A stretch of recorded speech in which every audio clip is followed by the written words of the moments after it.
দেখো বিরাম চিহ্ন মানে হচ্ছে ইংলিশে যেটাকে আমরা বলি পাংচুয়েশন।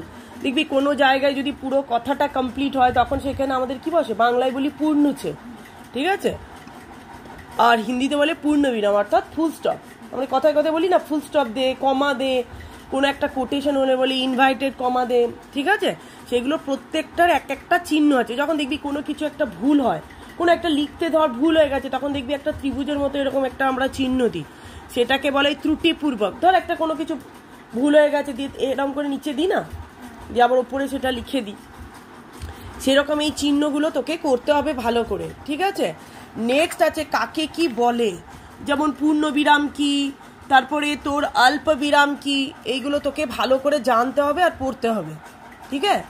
পূর্ণ বিরাম অর্থাৎ ফুল স্টপ, কমা, সেমিকোলন, কোশ্চেন মার্ক মানে হু, হুইচ, হোয়াট, এরকম যদি যেমন what is your name, what is your father name, এরকম যদি দেয় তখন লাস্টে কি বসে, কোশ্চেন মার্ক বসে, মানে এরকম টাইপের।